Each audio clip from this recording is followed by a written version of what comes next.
Meanwhile, rip currents are causing dangerous conditions along the East Coast. Officials are urging swimmers to stay out of the water when lifeguards aren't there after 2 deaths in the Northeast. Now, Tropical Storm Erin could bring potentially deadly rip currents to the Atlantic coast. ABC's Ike Kajachi's in Rockaway Beach, New York, with the latest. Hi, Ike. Hey, Diane. We are here at Rockaway Beach, where officials say there is a moderate risk for rip currents, which means there's a chance for life-threatening rip currents right here by the surf zone. Now, of course, this warning comes on the heels of multiple deadly incidents all along the shore in the Northeast. Now, take a look at this video. This is in Seaside Heights, New Jersey. Drone video showing the dramatic moments when members of the fire department scuba team racing on jet skis to rescue 5 distressed swimmers, all part of the same group, who were caught in a rip current. Witnesses say they couldn't believe anyone would try to swim out in the water at that time because of how rough it looked. Now, authorities say a 16-year-old was seriously hurt and his 31-year-old father did not survive.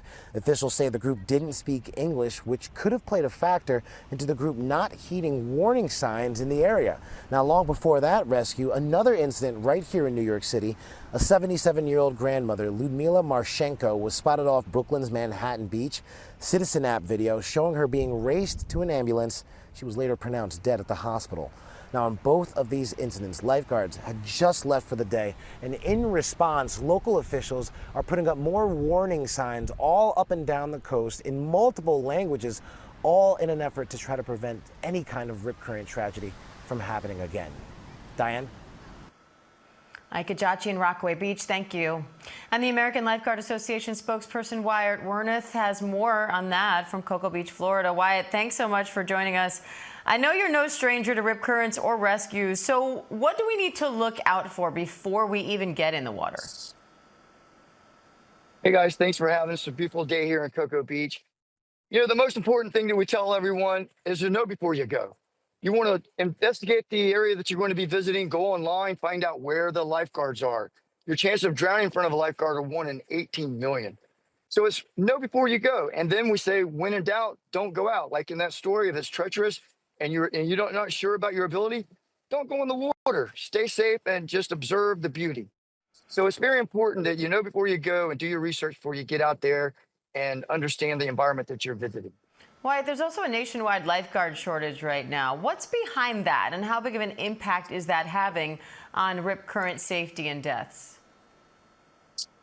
Well, you know, I think that it's been quite a few years now we've been struggling with a lifeguard shortage.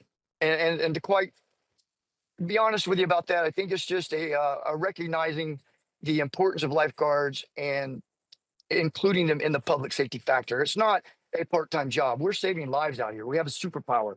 Lifeguards pride themselves on preventative measures, where if you swim in front of a lifeguard, they're going to warn you of the conditions.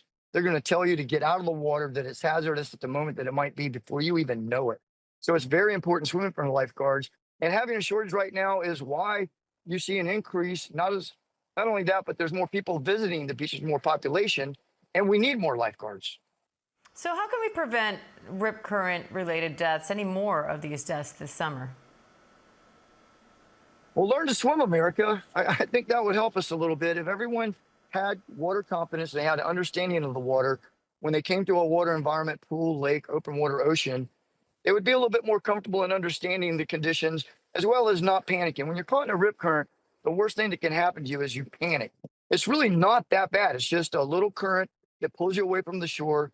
And if you ride it out and relax, you'll find your way out of it, or yell for some help. And maybe someone on the beach with one of these rescue flotation stations that I have behind us, provided by the Drown Zero Project.